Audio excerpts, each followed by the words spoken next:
Hello guys. তো আজকের এই ভিডিওতে আমরা দেখে নেব গোটা ক্রিপ্টোকারেন্সি মার্কেটের একটা আপডেট নিয়ে নেব। মার্কেটের মধ্যে কি হচ্ছে না হচ্ছে, ইউএসএর থেকে কিছু গুরুত্বপূর্ণ নিউজ এখানে বের হয়ে আসছে, যার ফলে এখানে আপনার মার্কেট যে আপনার ডাম্প এখানে হচ্ছে এর কিছু রিজনও এখানে আছে। এখানে মার্কেটে কিছু ব্যাড নিউজও এখানে বের হয়ে এসেছে। এখানে দেখুন কিন্তু মানে সরাসরি এরকম কোনো নিউজ নেই যে যার ফলে আমরা এটা বলবো যে হ্যাঁ এর জন্য মার্কেট এখানে ডাম্প হচ্ছে। যেরকমটা এর আগে আমরা দেখেছি যে ডোনাল্ড ট্রাম্প যখন তখন এখানে কোনো কিছু বলে দিত, নেগেটিভ স্টেটমেন্ট দিয়ে দিত, যার ফলে তার ডাইরেক্ট ইম্প্যাক্ট কিন্তু মার্কেটের মধ্যে এখানে পড়তো। কিন্তু কয়েকদিন থেকে এরকম কোনো নিউজ, কোনো আপডেট, কোনো ব্যাড নিউজ, কোনো কিছু মার্কেটের মধ্যে নেই। তারপরেও মার্কেট এখানে কেন ডাউন হচ্ছে আজকে আমরা সেই জিনিসটা দেখে নেব। আর এখানে শুধু ক্রিপ্টো মার্কেট না, পৃথিবীর বেশ কিছু দেশের এখানে আপনার স্টক মার্কেটও কিন্তু ভালো পরিমাণে এখানে আপনার ডাউন এখানে যাচ্ছে। তো কেন এরকমটা হচ্ছে সেটাও দেখে নেব। আর এখানে দেখুন এখানে আপনার অনেক বছরের পুরনো একটা ওয়ালেট অ্যাড্রেস এখানে আছে, মানে যাকে বলা হয় সতোশি এরার একটা ওয়ালেট অ্যাড্রেস। মানে আপনার যখন বিটকয়েন এখানে নতুন নতুন তৈরি হয়েছিল তারপরে এখানে আপনার মোটামুটি $2-1 এখানে বিটকয়েনকে বাই করেছে। তো এরকম একটা অনেক পুরনো অ্যাড্রেস। তো সেখানে অনেক বড় একটা সেলিং এখানে হয়েছে, আর যার ফলে কিন্তু মার্কেট এখানে প্যানিক হয়ে গেছে। তো ওভারঅল মার্কেটের মধ্যে এখানে কি হচ্ছে, আর এখানে মার্কেট আরও যদি ডাউন হয় কত দূর পর্যন্ত এখানে মার্কেট ডাম্প এখানে হতে পারে। মার্কেট দেখুন এখানে কিন্তু এমনও চান্স এখানে আছে 80K পর্যন্ত মার্কেট আসার এখানে চান্স আছে। হ্যাঁ, এটা ক্রিপ্টোকারেন্সি মার্কেট, এখানে আপনার সবই সম্ভব। 80K আসারও এখানে চান্স আছে বিটকয়েন, যদি এখানে আমরা সেটা টেকনিক্যাল অ্যানালিসিসের মধ্যে গিয়ে সেটা দেখে নেব যে কোন পরিস্থিতিতে এখানে 80K পর্যন্ত এখানে মার্কেট আসতে পারে। কিন্তু তার মানে 80K আসলে কি এখানেই আমরা সব আশা ছেড়ে দেবো, এখানে কি আপনার বিয়ার মার্কেট শুরু হয়ে যাবে? তো এই সমস্ত জিনিসও আমরা দেখে নেবো আজকের এই ভিডিওতে। তো ভিডিও শুরু করার আগে ছোট্ট একটা ডিসক্লেমার দিয়ে শুরু করবো আজকের এই ভিডিও। এবার যদি আমরা সবার প্রথমে দেখি ক্রিপ্টোকারেন্সি মার্কেটের ফিয়ার অ্যান্ড গ্রিড ইন্ডেক্স, বর্তমানে এখানে মার্কেট এক্সট্রিম ফিয়ারের মধ্যে আছে, 23 স্কোর চলছে। গতকালকেও মার্কেট এক্সট্রিম ফিয়ারে ছিল, আজকেও মার্কেট এখানে এক্সট্রিম ফিয়ারের মধ্যে আছে। কারণ মার্কেট এখানে আপনার সেই যে ম্যানিপুলেশন এখানে হয়ে গেছে, তারপরে কিন্তু এখনও পর্যন্ত মার্কেটের মধ্যে এই সেন্টিমেন্টটা এখনও পর্যন্ত চেঞ্জ এখানে হচ্ছে না। এর আগে যদিও বড় ম্যানিপুলেশনটা হওয়ার পরে মার্কেট নিউট্রালের দিকে গিয়েছিল, কিন্তু সেটা শুধু স্কোরের মধ্যেই, নামে নিউট্রালে গিয়েছিল, তেমন কোনো এখানে আপনার অ্যাকচুয়ালি সেই সেন্টিমেন্টটা এখানে চেঞ্জ হয়নি এখনও পর্যন্ত মার্কেটের। এবার শুধু ক্রিপ্টো মার্কেট না, ইউএসের স্টক মার্কেটও যদি দেখি, ইউএসের স্টক মার্কেটও গতকালকে একটু এখানে আপনার ডাম্প হয়েছে, কিন্তু আজকে এখানে ফিউচারের মধ্যে পজিটিভই আছে ইউএসের স্টক মার্কেট। কিন্তু গতকালকে একটু এখানে ডাম্প হয়েছিল। আর শুধু ইউএসের মার্কেট না, অন্যান্য দেশের মার্কেটও এখানে আপনার ডাউন হচ্ছে। এর কিছু রিজন আছে, সেটা আমরা দেখে নেবো একটু পরে।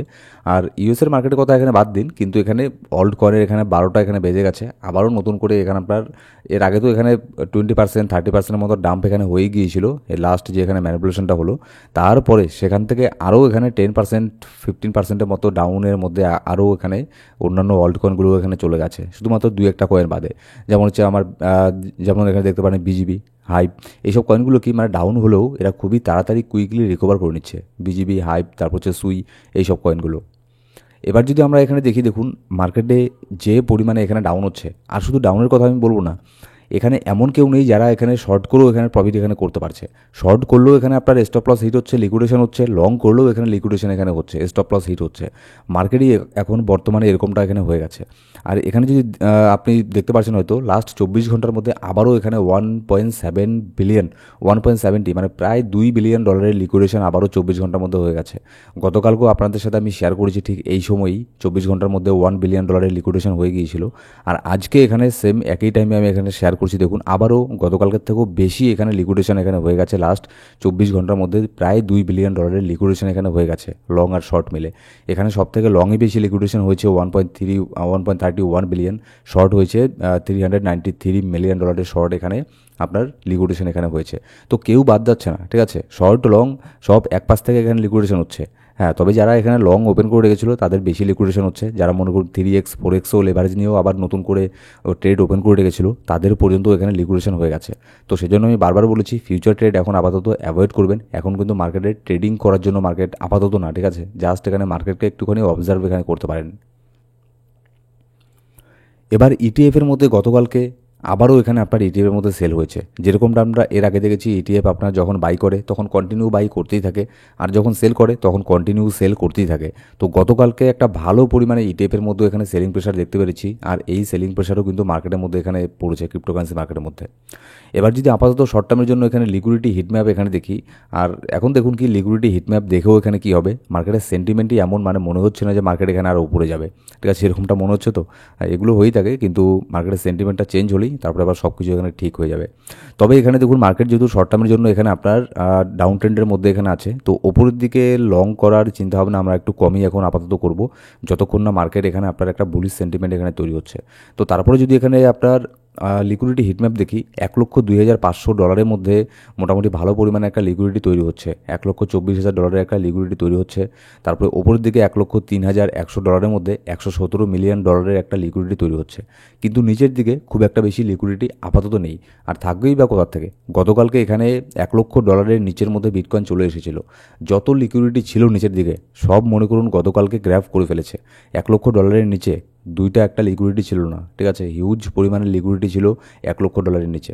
$1,00,000 কি দেখুন, এর একটা মানে সাইকোলজিক্যাল একটা সাপোর্টও এখানে ছিল, যে অনেকে এখানে কী ভাবে যে না $1,00,000কে ব্রেক করবে না, এটাকে ব্রেক করা অনেক টাফ। কিন্তু কি হলো, মার্কেট এখানে লিকুইডিটির জন্য ফাইনালি $1,00,000কেও এখানে ব্রেক করে নিচের মধ্যে চলে আসলো। তো যার ফলে এখানে নিচের বেশিরভাগ লিকুইডিটি মার্কেট গ্র্যাব করে নিয়েছে, এখন শুধু ওপরের লিকুইডিটিগুলো এখানে আছে।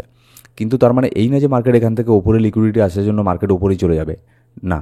মার্কেট ওপরের লিকুইডিটি এখানে খাবে, উপরের লিকুইডিটি খেয়ে আবারও ওখান থেকে মার্কেট এখানে ট্র্যাপ করবে, ট্র্যাপ করে আবারও মার্কেট এখানে নিচের দিকে এখানে আসবে, ঠিক আছে। তো সেটা আমরা ডিটেলসে চার্টের মধ্যে গিয়ে বুঝতে ট্রাই করবো যে নেক্সট এখানে কী হতে পারে। এবার এখানে দেখুন কিছু মার্কেটের মধ্যে ব্যাড নিউজ এখানে ছিল, তার মধ্যে একটা হচ্ছে আপনার উইন্টার মিউটের যে আপনার সিইও আছে, সে এখানে গতকাল একটা রুমার কি বের হয়ে এসেছিল যে সে উইন্টার মিউটের সিইও, অনেক বড় একজন হোয়েল, ঠিক আছে, একটা কোম্পানি যেহেতু সিইও বুঝতেই পারছেন, সে ডেনাই এখানে করেছে। মানে গতকাল একটা রুমার বের হয়ে এসেছিল যে এরকম একজন অনেক বড় একজন হোয়েল, সে বাইন্যান্সের অ্যাগেনস্টে লস্যুট এখানে করবে। কারণ কি, কারণ সেই যে কয়েকদিন আগে আপনার 10 অক্টোবর আগের মাসে যে আপনার মার্কেটে ম্যানিপুলেশন এখানে হলো, তো সেই ম্যানিপুলেশনের মধ্যে আপনার বাইন্যান্স নাকি এখানে আপনার দোষী ছিল, মানে বাইন্যান্সের কারণে তার এখানে লিকুইডেশন হয়েছে। তো যার ফলে সে বাইন্যান্সের অ্যাগেনস্টে লস্যুট এখানে ফাইল করবে, এরকম একটা রুমার্স এখানে গতকালকে বের হয়ে এসেছিল। যার ফলে এর ফলে কিন্তু মার্কেট একটুখানি প্যানিক হয়েছিল। আর এখানে বাইন্যান্স, এর আগেও বাইন্যান্সের নাম খারাপ হয়েছে, সিজেডের এমনকি এখানে আপনার জেল পর্যন্ত হয়েছিল আপনার ইউএসের মধ্যে, তাকে ফাইনও দিতে হয়েছে। তারপর ডোনাল্ড ট্রাম্প তাকে এখানে পার্ডন করে, কিন্তু আবার ডোনাল্ড ট্রাম্প নিজেই জানে না যে কাকে সে পার্ডন করেছে। তো যাই হোক, সেটা গেল আলাদা কথা। তো গতকালকে এই ফাঁডটা এখানে বের হয়ে আসে, কিন্তু আজকে এখানে জানা যায় যে না, সেটা এরকম কোনো কিছু না, সে বাইন্যান্সের অ্যাগেনস্টে লস্যুট এখানে ফাইল করবে না। তো এর কারণে মার্কেটের মধ্যে একটুখানি এখানে প্যানিক ছিল। তারপরে দ্বিতীয়ত যদি আমরা দেখি ইউএসের গভর্নমেন্টের শাটডাউন, এটা আবারও হয়তো এখানে এক্সটেন্ড হয়ে যাচ্ছে, ঠিক আছে। এবার যখন গভর্নমেন্ট এখানে শাটডাউন এখানে থাকবে, এখানে যারা এখানে আপনার জব করে তারা এখানে স্যালারি পাবে না। এবার স্যালারি না পেলে এখানে মার্কেটের মধ্যে লিকুইডিটিও এখানে আসবে না, এটাও একটা কারণ আপনার মার্কেটের মধ্যে একটা প্যানিক সিচুয়েশন এখানে থাকার, যার ফলে মার্কেটের সেন্টিমেন্ট এখনও পর্যন্ত চেঞ্জ এখানে হচ্ছে না। এবার যদি নেক্সট এখানে দেখে নেই, আরেকটা জিনিস যেটা সব থেকে বেশি এখানে প্যানিক ক্রিয়েট করেছে মার্কেটের মধ্যে, যেটা হচ্ছে আপনার ডোরম্যান্ট বিটকয়েন ওয়ালেট হোল্ডিং। মানে 343টা বিটকয়েনকে এখানে হোল্ড করতো, অনেক পুরোনো একটা অ্যাড্রেস, মোটামুটি 12.5 বছরের পুরনো একটা অ্যাড্রেস। যখন এখানে বিটকয়েন প্রায় নতুন নতুন তৈরি হয়, ওই তখনকার সময়ে তখনকার আমলের একটা বিটকয়েন অ্যাড্রেস, যে আপনার 343টা বিটকয়েনকে হোল্ড করতো, মোটামুটি $1.5 দিয়ে বিটকয়েনকে বাই করেছিল পার বিটকয়েনকে। তো সে মোটামুটি গতকালকে সব বিটকয়েন তার এখানে সেল করে দেয়, ঠিক আছে। এর ফলেও মার্কেটের মধ্যে একটা প্যানিক তৈরি হয়ে যায় যে এত পুরনো একজন আপনার ওয়ালেট, এটা আপনার হঠাৎ করে সেল করে দিল। তো যার ফলে মার্কেট হয়তো আরও এখানে বিশাল ডাউন হতে পারে, এর ফলে মার্কেট এখানে প্যানিক এখানে হয়। দেখুন এখানে কিন্তু এর জন্য প্যানিক করার এখানে কোনো কিছু নেই। হ্যাঁ, হতে পারে মার্কেট ডাউন হলো, সেটা অন্য কথা, কিন্তু তার মানে এই না যে এই পুরনো অ্যাড্রেস সেল করে দিয়েছে বলে মার্কেটে বিশাল পরিমাণে ডাম্প হয়ে যাবে, এরকম কোনো কিছু না। এখানে কেউ জানে না 100% যে মার্কেটে এখানে কী হবে না হবে, সেটা কোনো হোয়েলও এখানে জানে না, ঠিক আছে। তো সেজন্য এর ফলে কোনো তেমন প্যানিক করার এখানে কোনো কিছু নেই। সে যেহেতু $1 $2 দিয়ে এক একটা বিটকয়েনকে বাই করেছে, সে এখন বর্তমানে সেল করতেই পারে, তার মানে মিলিয়ন্স অফ ডলার এখানে হয়ে গেছে। তো অবভিয়াসলি সে এখানে প্রফিট বুক করার জন্য সেল করতেই পারে। এবার শুধু ক্রিপ্টো মার্কেট না, ইউএসের মার্কেটের সাথে সাথে এখানে জাপানিজ মার্কেটও কিন্তু ভালো পরিমাণে গতকালকে ডাউন হয়েছিল, প্রায় 4% এখানে নিচের মধ্যে চলে গেছে। আপনার বিশেষ করে টেকের যে স্টকগুলো আছে, ঠিক আছে, টেকনোলজি রিলেটেড স্টকগুলো, সেগুলো 4% ডাউনে চলে গেছে। আর এটার কিন্তু বিশাল, মানে 4% ডাউন হওয়া কিন্তু বিশাল বড় একটা ব্যাপার। আর এখানে ডাউন হওয়ার আপনাদের আমি একটু আগেই এখানে বললাম, যেমন ইউএসের মধ্যে শাটডাউন চলছে, পুরো গ্লোবাল এখানে পরিস্থিতিও খুব একটা তেমন এখানে ভালো নেই, যার ফলে এখানে অন্যান্য দেশের স্টক মার্কেটও কিন্তু এখানে ডাউন হচ্ছে, ঠিক আছে। কিন্তু তার মানে এই না যে শুধুমাত্র এখানে ব্যাড নিউজই বের হয়ে আসছে। আর যদিও আমি ব্যাড নিউজ এগুলোকে বলবো না, এগুলো মনে করুন ক্রিপ্টোর সাথে ডাইরেক্টলি কোনো রিলেটেড না, ঠিক আছে। হ্যাঁ, যদি এরকম শোনা যেত যে মাইকেল সেলার সব সেল করে দিচ্ছে, আপনার ইলন মাস্ক সব সেল করে দিচ্ছে, ঠিক আছে, তাহলে হয়তো এখানে বোঝা যেত না এটা ডাইরেক্ট একটা ক্রিপ্টোকারেন্সি মার্কেটের মধ্যে ইম্প্যাক্ট এখানে ফেলছে। কিন্তু যেসব নিউজ এখানে বের হয়ে এসেছে ব্যাড নিউজ, এগুলো আপনার ডাইরেক্টলি কিন্তু ক্রিপ্টোর সাথে এখানে রিলেটেড এখানে না, ঠিক আছে। তো যার ফলে এখানে তেমন কোনো প্যানিক করার এখানে প্রয়োজন নেই। কিন্তু অন্যদিকে আমরা যদি দেখি, যেমন মেটা প্ল্যানেটের মতো কোম্পানি, সে কিন্তু আবারও নতুন করে $100 মিলিয়ন এখানে আপনার নিয়ে আসছে আপনার বিটকয়েনকে এখানে বাই করার জন্য। তারপরে এখানে দেখুন চায়না যে আছে, চায়না এখানে আপনার ইউএসের সাথে যে আপনার ট্যারিফের, সেখানে আবারও এখানে মোটামুটি 24% থেকে সেটাকে 10% ট্যারিফের মধ্যে নিয়ে এসেছে চায়নাও। এর আগে ডোনাল্ড ট্রাম্প এখানে চায়নার প্রতি এখানে অনেকটা নরম মনোভাব দেখিয়েছিল, সফট দেখিয়েছিল মনোভাব। তো যার ফলে এখানে চায়নাও আপনার সেই অ্যাগেনস্টে আবারও চায়নাও তাদের যে ট্যারিফ আছে সেটাকেও এখানে ডিক্রিজ করে দিয়েছে। তো এরকম গুড নিউজও কিন্তু মার্কেটের মধ্যে বের হয়ে আসছে। তারপরেও মার্কেটের সেন্টিমেন্ট এখানে খারাপ, ঠিক আছে। যখন সেন্টিমেন্ট খারাপ থাকে তখন এইসব ছোটোখাটো গুড নিউজ আসলেও মার্কেটে তেমন কোনো ইম্প্যাক্ট পড়ে না। এবার যদি আমরা বিটকয়েনের মধ্যে এখানে চলে আসি, দেখুন বিটকয়েনের প্রাইস বর্তমানে $1,01,800 এখানে সামথিং কিছু চলছে। এখানে দেখুন বিটকয়েন আমাদের নিচের যে ট্রেন্ড লাইন আছে এটার থেকে সাপোর্ট নিয়ে বিটকয়েন এখানে গতকালকেও এখান থেকে সাপোর্ট নিয়ে বাউন্স ব্যাক করেছিল, আজকেও এখানে বাউন্স ব্যাক করছে। কিন্তু জানি না কতক্ষণ এই সাপোর্ট লেভেলটাকে বিটকয়েন এখানে ধরে রাখতে পারবে। আর গতকালকে যখন এখানে 98K পর্যন্ত বিটকয়েনের প্রাইস এখানে চলে এসেছিল, তখন হিউজ পরিমাণে লিকুইডেশন এখানে হয়েছিল। মানে স্পটে যারাও এখানে হোল্ড করেছিল না অনেকদিন থেকে, মানে তারাও এখানে ঘাবড়ে গেছে যে কী হবে কী হবে কী না হবে। তো দেখুন এগুলো হচ্ছে part of the game. Cryptocurrency market এটা কোনো রেগুলেশন করা মার্কেট না, এখানে যে কোনো কিছু হয়ে যেতে পারে। সেই জন্য প্রত্যেকটা ভিডিওতে বলি মার্কেট প্রচণ্ড ভলটাইল মার্কেট, এখানে যে কোনো কিছু হয়ে যেতে পারে, ঠিক আছে। এবার যদি এই যে এই লেভেলটা আছে এখান থেকে যদি বাউন্স ব্যাক করে বিটকয়েন ওপরে যায় তাহলে তো এখানে খুবই ভালো। তাহলে নেক্সট আমাদের টার্গেট থাকবে বিটকয়েনের 200 ডেলি মুভিং অ্যাভারেজ মিনিমাম $1,09,000, $1,09,800 মধ্যে এখানে এটাকে ব্রেক করতেই লাগবে বিটকয়েনকে, যদি এখানে আবারও বুলিশ সেন্টিমেন্ট এখানে আমরা ফেরত এখানে চাই। কিন্তু আমি চাই না যে খুব তাড়াতাড়ি বিটকয়েন এখানে আপনার পাম্প করে উপরে চলে যাক, কারণ দেখুন বিটকয়েন যদি খুব তাড়াতাড়ি পাম্প করে উপরে চলে যায় অল্ট কয়েনের কিছু হবে না। আর আমিও খুব ভালো করে জানি আপনারাও কেউ ওই শুধুমাত্র বিটকয়েনের মধ্যে হোল্ডিং করে নেই, আর আমিও শুধু একমাত্র এখানে বিটকয়েনের মধ্যেই হোল্ডিং করে বসে নেই, ঠিক আছে। আমাদের বেশিরভাগ ইনভেস্ট অন্যান্য অল্ট কয়েনের মধ্যেই আছে। তো অল্ট কয়েনের জন্য যেটা ভালো হবে সেটাই যদি মার্কেটের মধ্যে হয় সেটাই তাহলে বেস্ট, ঠিক আছে। আমি চাই এখানে বিটকয়েন যদি ডাউন হওয়ার থাকে, ঠিক আছে, আরও এখানে ডাউন হয়ে যাক, কোনো ব্যাপার না। কিন্তু এখানে যে কোনো একটা জায়গা থেকে এখানে স্টেবল যাতে এখানে হয়ে যায়। আর বিটকয়েন যত এখান থেকে যদি হিউজ পরিমাণে এখানে পাম্প করে তাহলে কিন্তু দেখবেন অল্ট কয়েনগুলোর মধ্যে খুব একটা বেশি পাম্প হবে না, ঠিক আছে। কারণ সেক্ষেত্রে বিটকয়েনের ডমিনেন্সও এখানে পাম্প হবে, আর বিটকয়েন ডমিনেন্সে যদি পাম্প হয় তাহলে কিন্তু সেক্ষেত্রে অল্ট কয়েনগুলো হিউজ পরিমাণে এখানে ডাউনের দিকে যাবে।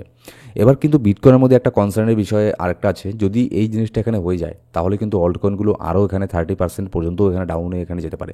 কেন আমি এটা বলছি, দেখুন এখানে একটা চার্ট আপনাদের সাথে আমি শেয়ার করছি। যদি এই প্যাটার্নটা বিটকয়েন নিজের দিকে এখানে ব্রেক করে দেয় তাহলে কিন্তু রিসেন্টলি মানে এর মধ্যে এর আশেপাশে তেমন কোনো বড় ধরনের সাপোর্ট তো আছে, কিন্তু আমার মনে হয় না এগুলোকে এখানে ধরে রাখতে পারবে।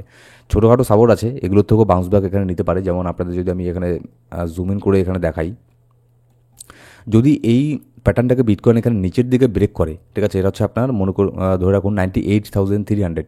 যদি 98,300 বা 98,000 এর নিচের মধ্যে 98,000-এর নিচের মধ্যে যদি বিটকয়েন ডেইলি ক্যান্ডেল বা কয়েকটা 4 ঘন্টার ক্যান্ডেল এখানে ক্লোজ করে তাহলে কিন্তু সেক্ষেত্রে বিটকয়েনের মধ্যে একটা ভয়ানক ডাম্প এখানে হতে পারে, ঠিক আছে।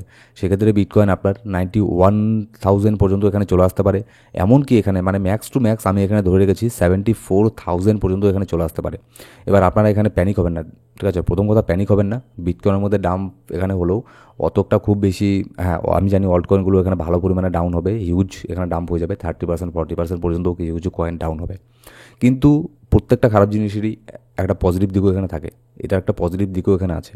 যদি বিটকয়েন এতটা নিচের মধ্যে এখানে চলে আসে তাহলে দেখবেন এর পরবর্তীতে যখন বিটকয়েন এখানে পাম্প হবে বা স্টেবল হয়ে যাবে তখন বিটকয়েনের যে লিকুইডিটিগুলো আছে সেগুলো ফাইনালি অন্যান্য কয়েনের মধ্যে এখানে ঘুরতে শুরু করবে। আর এটাই তো এখনও পর্যন্ত হচ্ছে না। অল সিজন আসে কেন, আপনাকে এই জিনিসটা বুঝতে লাগবে যে টাকা কীভাবে কাজ করে মার্কেটের মধ্যে। অল সিজন তো আর এমনি এমনি আসবে না, আপনি বাই করলেও তো আর অল সিজন আসবে না। এই যে বিটকয়েনের মধ্যে যে এত লিকুইডিটি এখানে আসছে, এই লিকুইডিটিগুলোই যখন অন্যান্য অল্ট কয়েনের মধ্যে যাবে তখন আসবে অল সিজন। যেমন এখন দেখুন মোটামুটি 3.5 ট্রিলিয়ন চলছে বর্তমানে ক্রিপ্টোকারেন্সি মার্কেটের মার্কেট ক্যাপ। তো এর মধ্যে যদি বিটকয়েনের মধ্যে একটু ডাউন হয়ে যায়, এর লিকুইডিটি যদি অন্য আপনার তারপরে অল্ট কয়েনগুলোর মধ্যে এখানে চলে আসে, যদি সেখানে 0.5 ট্রিলিয়ন বা 1 ট্রিলিয়ন সেখানে অ্যাড হয়ে যায় অল্ট কয়েনের মধ্যে, তাহলে দেখবেন প্রত্যেকটা অল্ট কয়েনই 5x to 10x পর্যন্ত এখানে পাম্প হয়ে যাবে। তো কিন্তু সেই জায়গাটাতে যেতে গেলে অনেক ধৈর্যের পরীক্ষা দিতে লাগবে। মানে আপনাদের আমি এর আগেও বলেছি এটাই হবে আমাদের লাস্ট একটা অল সিজন, এরপরে হয়তো অল সিজন আমরা দেখতেও পারবো না, কিংবা অল সিজন আসলেও ওই 1x 2xের বেশি প্রফিট আমরা করতে পারবো না অল্ট কয়েনের মধ্যে। সেটা এর পরের বার তো দূরের কথা, এইবার থেকেই মানে দেখতে পারছি আমরা যে এখানে আপনার মার্কেটের সেন্টিমেন্টই এরকম এখানে হয়ে যাচ্ছে। এইবারই অল সিজন আসতে এত এখানে টাফ এখানে হচ্ছে। তারপরেও আমি আগেও বলেছি, আমি এখনও বলছি, আমি আমার জায়গাতে এখনও পর্যন্ত আমি স্ট্যান্ড করছি। আমি যেটা বলেছিলাম যে অল সিজনের আমি ওয়েট এখানে করছি, আর আমি এখনও আমার ধারণা অল সিজন অবশ্যই আসবে। হ্যাঁ, সেক্ষেত্রে বিটকয়েন যদি 74K পর্যন্ত আসে তারপরেও অল সিজন আসবে, কিন্তু অল সিজন আসার আগে যেটা মনে হচ্ছে মানে মার্কেটের মধ্যে যত রিটেল ট্রেডার আছে তাদের এত ধৈর্যের পরীক্ষা নেবে যে 99.9% রিটেল ট্রেডার মার্কেটে থাকতে পারবে না। সো গাইস, এই ছিল আজকের ভিডিও ভালো লাগলে অবশ্যই একটা লাইক করবেন, এখন সাবস্ক্রাইব না করে থাকলে সাবস্ক্রাইব করে বেল বাটন প্রেস করে অল সিলেক্ট করে রাখবেন প্রত্যেকটা ভিডিও আপডেট সবার আগে পাওয়ার জন্য। Thank you so much guys.